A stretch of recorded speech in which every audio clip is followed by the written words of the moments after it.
नगरपालिका कराड़ ने सफाई कर्मचारियों की मांगों को लेकर भूख हड़ताल की शुरुआत की है। अगर मांगे नहीं मानी गई तो कराड़ नगर पालिका कराड़ में जोरदार विरोध प्रदर्शन सफाई कर्मचारियों के द्वारा किया जाएगा।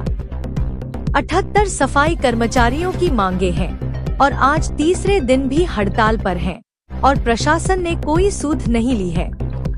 उद्धव बालासाहेब ठाकरे शिवसेना के पदाधिकारी कैप्टन इंद्रजीत गुजर ने कराड़ नगर परिषद कर्मचारियों की भूख हड़ताल का दौरा किया। मांगे पूरी नहीं होने पर उद्धव बालासाहेब ठाकरे शिवसेना अपने स्टाइल में उग्र आंदोलन करेगी, ये चेतावनी दी। इस अवसर पर माननीय शेखर बर्गे, जया सूर्यवंशी, जयवर्धन देशमुख एवं उनके पदाधिकारी उपस्थित थे। कराड़ ब्यूरो चीफ विद्या मोरे।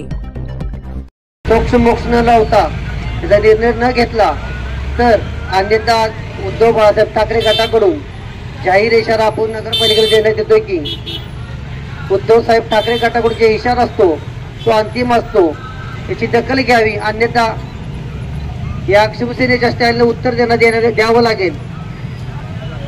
विनाकारण वयस्कर लोक इथं बसलेले आहेत। या कराड शहराची त्यांनी एवढी मोठी सुविधा, स्वच्छता राखणे, सगळे स्वतःहून काम करणे, स्वतःचे घर सांभाळले, ते नगरपालिका सांभाळली। कराड शहराला नावलौकिक करण्यासाठी एवढं मोठं योगदान त्यांचं होतं, तरी सुद्धा या लोकांना जर रस्त्यावर बसावं लागत असेल तर कराडकर सामान्य नागरिकांनी याची दखल घ्यावी।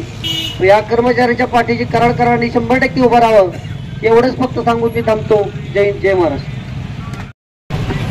कराड नगर परिषद कराडचे सर्व सफाई कर्मचारी इथे उपोषणाला बसलेले आहेत। जसं सरकारनं लाडकी बहीण योजना काढलेली आहे, तसं या लाडक्या बहिणींकडे एकदा बघावं त्यांनी की आपल्या बहिणी आम्हाला उपोषण करत आहेत। जसं 1500ची गरज नाही आम्हाला, फक्त या लाडक्या बहिणींकडे बघून त्यांच्या उपोषणाला लवकरात लवकर सरकारनं दाद घेऊन हे उपोषण थांबवावं व त्यांच्या मागण्या पूर्ण कराव्यात, असं जाहीर आवाहन आम्ही सरकारला करत आहे। उद्धव बाळासाहेब ठाकरे शिवसेना कराड गट यांच्या पाठीमागे कायम सोबत राहील यांच्या, आणि जर या उपोषणाला थांबवून त्यांनी योग्य तो निर्णय जर नाही घेतला तर कराड नगरपालिकेला व पूर्ण सरकारला जे काही अल्टिमेट असेल ते 2 दिवसात असेल, तिसऱ्या दिवशी पूर्ण कराड शहरात या उपोषणाचा उद्रेक होईल, एवढीच एक इशारा मी पूर्ण सरकारला व नगरपालिकेला देतो। लवकरात लवकर यांचा विचार करून, कारण की तुम्ही जर अवस्था बघितली तर एक ही महिला अशी नाही की सगळ्या वयोवृद्ध महिला आहेत तिथं, आणि त्यांचा लवकरात लवकर विचार करावा। या सगळ्या लाडक्या बहिणीच आहेत तुमच्या, सरकारनं लवकरात लवकर यांचा विचार करून यांच्या उपोषण थांबवावं, एवढीच मी सरकारला विनंती करतो आणि थांबतो। जय हिंद, जय महाराष्ट्र। 78 कामगारचा जो प्रश्न आहे सफाई कामगारांचा, आज त्यांचं उपोषण तिसरा दिवस उपोषणाचा आहे आणि जे आपले बांधव उपोषणाला बसले त्यांचे आता पहिल्यांदा तब्येतीकडे लक्ष दिले पाहिजे प्रशासनानं, कारण त्यांची तब्येत आज तिसरा दिवस आहे, त्यांना विकनेस आलेला आहे।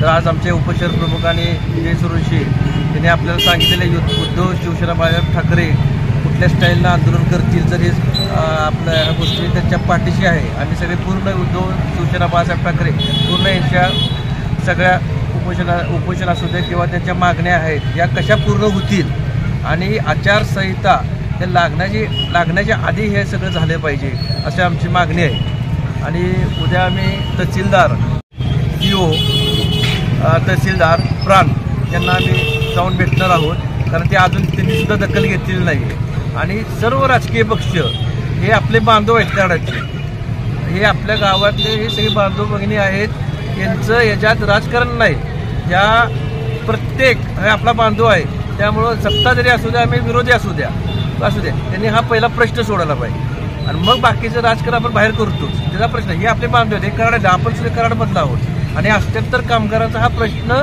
लगेच सगळ्यांनी मिळून ते सोडायला पाहिजे आणि लवकरात लवकर ते आचारसंहिता आधी झाला पाहिजे। आणि आम्ही सुद्धा सत्ताधारी जे आमचे मित्र आहेत, आता विरोधी असे आमचे मित्र आहेत त्यांच्याशी आम्ही बोलू की हे लवकर आपले बांधव आहेत त्यांचं काम झालं पाहिजे, एवढंच बोलतो। आणि सगळ्यांचा आमचा उद्धव बाळासाहेब ठाकरे शिवसेनेचा पूर्ण पाठिंबा आहे आणि जर पुढे काय याच्यात दखल घेतली नाही तर आमच्या स्टाईलनं शिवसेना स्टाईलनं आंदोलन करण्यात येईल।